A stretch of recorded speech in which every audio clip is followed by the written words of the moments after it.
Hi everyone, today we're going to see how a Morningstar controller can expand the capabilities of the Eventide H9, allowing you to make full use of it. The H9 has become somewhat of a modern classic now. The fact that it is more than 7 years old but still very popular is testament to that.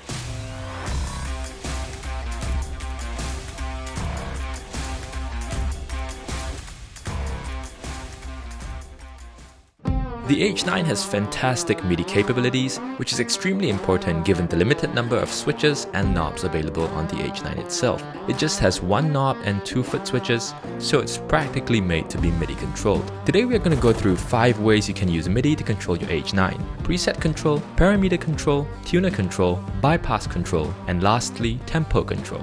We've already made a video about using an expression pedal with MIDI to control your H9 before, so if you're interested in that, check out that video here. We'll link the video in the description too. Before anything else, you first need to download the H9 Control app on your desktop or mobile device. In this video, we'll be using the mobile app so we can make use of the app's touch interface and easily show it to you here on camera. There are already lots of videos available showing you how to connect your H9 to the H9 Control app via Bluetooth, so we won't be going through that in this video. Once you've connected your H9 to the H9 Control app, you are ready to MIDI control the H9. We are using the MC6 today, but as usual, all that is shown can be done with any of our MIDI controllers in the exact same way. Let's start with recalling H9 presets. Using MIDI to recall H9 presets with your Morningstar controller is really easy. This allows you to jump to any preset you want at any time, and you can also scroll up and scroll down through your presets. To recall a specific preset on the H9, you just need to send a program change message from your Morningstar controller to the H9. To see which PC number recalls which preset on the H9, simply access the H9's program change receive map found under MIDI settings on your H9 Control app. In the program change receive map, you can see PC numbers 0 to 98 and the corresponding presets that each PC number recalls. You can go into the PC numbers and change what preset it will recall if you wish. You are not limited to having a PC number only recall a fixed preset. For this example, let's say we want to use switch A on the MC6 to recall preset 9 on the H9, which is a shimmer patch. By default, PC number 8 recalls preset 9. That's fine, but we prefer it when PC numbers match up with the preset numbers, so let's select PC number 9 and reassign it to recall preset 9 instead. Now all we have to do is program the MC6 to send a program change message with PC number 9. I'll make sure to send it via MIDI channel 1 because I have my H9 set to MIDI channel 1. Now pressing switch A recalls preset 9, the shimmer patch. You can also scroll up and down through your H9 presets with your Morningstar controller. This is done using control change messages to control the increment and decrement preset functions found on the H9. Tap on MIDI settings, followed by assign MIDI CC messages, and you will see a list of functions and parameters that can be controlled by CC messages from your Morningstar controller. By default, CC number 2 will increase your preset number by 1 and load the new preset, while CC number 3 will decrease your preset number by 1 and load the new preset.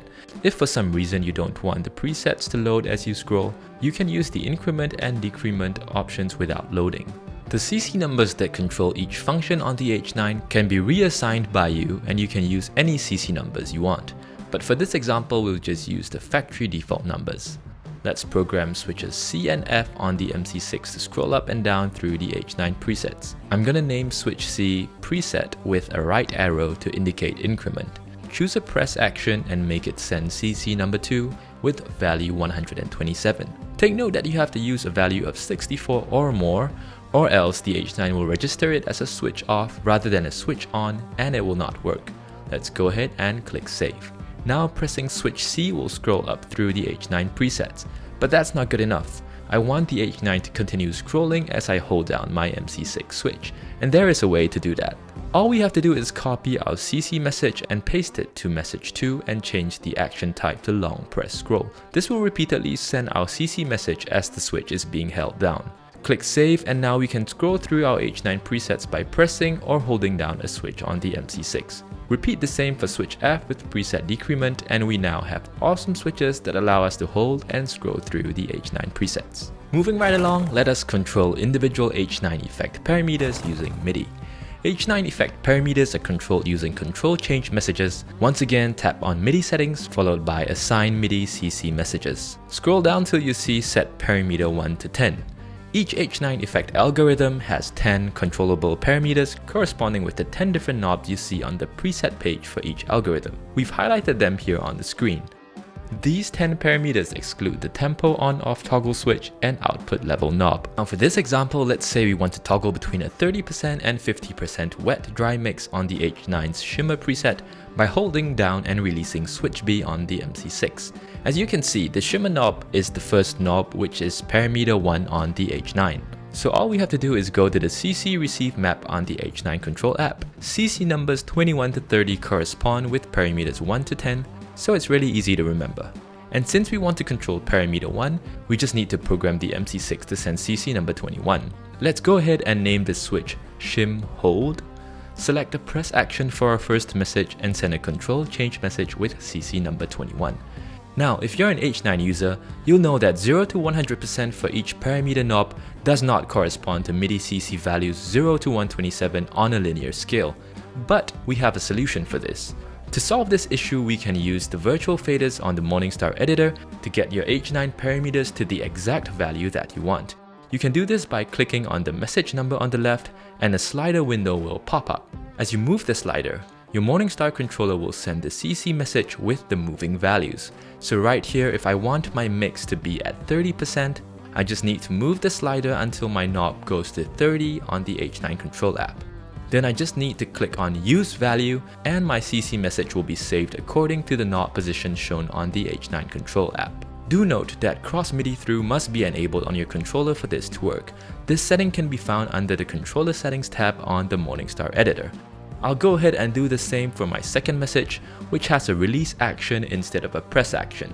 So I'll just move the slider till I see the knob at 75%, click on Use Value and hit Save.